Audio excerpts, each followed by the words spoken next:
আলাইকুম, সবাই কেমন আছেন? আশা করছি সবাই ভালো আছেন। তবে আমি একটু অসুস্থ। বেশ কিছুদিন ধরে আমার ঠান্ডা লেগেই আছে।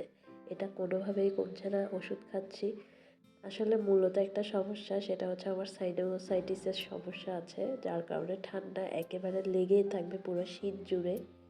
এটা খুবই কষ্টদায়ক। যাদের সাইনাসের সমস্যা আছে তারা জানেন। তো হাজার অসুস্থ থাকলেও সংসারের কাজ কিন্তু বাদ দেওয়া যাবে না, কারণ বাচ্চা আছে, সংসার সব কিছু তাও একটা মেনটেন করতেই হবে। তো তারপরেও মানুষের শরীরে ভালো লাগা খারাপ লাগা থাকবে, সব কিছু মিলিয়েই কিন্তু জীবন। তো একটা মেয়ের জীবনে ভালো লাগা খারাপ লাগা যতই কিছু হোক, তার সংসারের কাজ তাকে করতে হবে। ঠিক তেমনই, যেমন ইউটিউব ফেসবুকে আপনি হাজার অসুস্থ, কিন্তু সেটা তারা বুঝবে না। এটা তারা বুঝবে আপনার রেগুলারিটি মেনটেন, নিয়মিত ভিডিও আপলোড।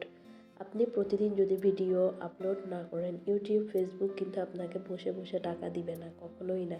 আপনাকে বেশি বেশি কন্টেন্ট ক্রিয়েট করতে হবে, ভিডিও ক্রিয়েট করতে হবে। তারপরে গিয়ে আপনি যখন আস্তে আস্তে একটা জায়গায় গিয়ে পৌঁছাবেন, তারপরে তারা সেটা আপনার ভিডিওগুলোকে দেখে আপনাকে টাকা দিবে। আপনি যদি বসে বসে থাকেন, শুধু চ্যানেল একটা পেজ একটা খুলে বসে থাকেন, আপনাকে আপনার চ্যানেল বা পেজ দেখে তো আর টাকাটা দিবে না। সুতরাং তারা কি দেখে, তাদের যে আপনি কাজগুলো নিয়মিত করছেন কিনা, আপনি অসুস্থ, সেটা কিন্তু ইউটিউব ফেসবুক কখনোই বুঝবে না। ঠিক যেমন সংসারের কাজ, যে আপনি হাজার অসুস্থ হলেও আপনার কাজগুলো আপনাকে চালিয়ে যেতে হবে। এদিকে কথা বলতে বলতে আমার সবজি রান্না হয়ে গিয়েছে। তারপরে আমি মুরগির মাংসটাকেও বসিয়ে দিয়েছি। তো একে একে রান্না বান্না শেষ করে আমি যাব আবার বেডরুম গুছাবো। বাচ্চাদের গোসল আছে, খাওয়া দাওয়া, বেশ কিছু কাজ কিন্তু এখনও পড়ে আছে। তো অসুস্থ শরীর নিয়ে ওষুধ খেয়ে যতটুকু সম্ভব করি, ইউটিউব ফেসবুক আবার নিজের ঘরের কাজ। তো এটাই হচ্ছে জীবন। তো আমি প্রতিবারের মতো আমার রান্নাঘরটাকেও ক্লিন করে নিয়েছি। এদিকে বিকেলে কিন্তু আপনাদের ভাইয়া বেশ কিছু বাজার আবারও পাঠিয়েছে। গতকালকেও কিন্তু অনেকগুলো সবজি বাজার করেছিল।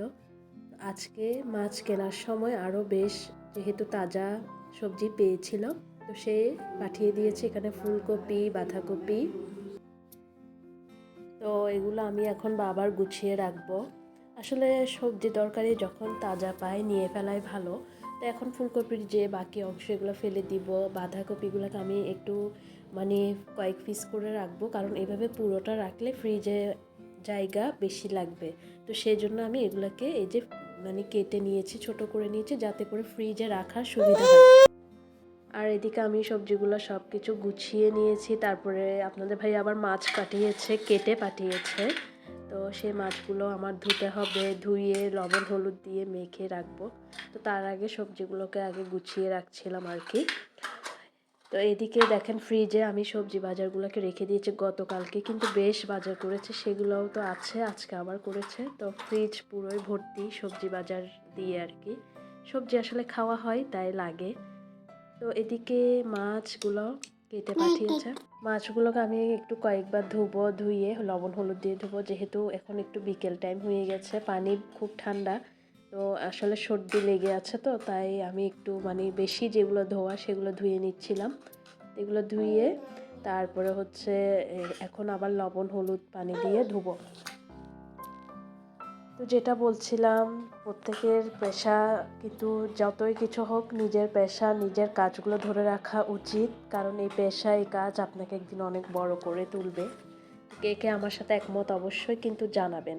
তো এইদিকে আমি লবণ হলুদ দিয়ে এই মাছগুলোকে ধুয়ে নিয়েছি। এখন হচ্ছে বক্স করে রেখে দিব। তো যাদের যাদের আমার ব্লগ ভিডিও ভালো লাগে, কিন্তু একটা লাইক সাবস্ক্রাইব করতে ভুলবেন না, কারণ আপনাদের সাপোর্ট, আপনাদের অনুপ্রেরণা আমাকে অনেক দূর পর্যন্ত এগিয়ে নিয়ে যাবে। তো এদিকে আমি দেখতে পাচ্ছেন বক্সে মাছগুলো নিয়ে নিয়েছি, আর এদিকে চিংড়ি মাছও কাটা হয়েছিল। তা আমি এই যে ফ্রিজে রেখে দিয়েছি। তো আজকের মতো আমি এখানে বিদায় নিচ্ছি। সবাই ভালো থাকবেন। আল্লাহ হাফেজ।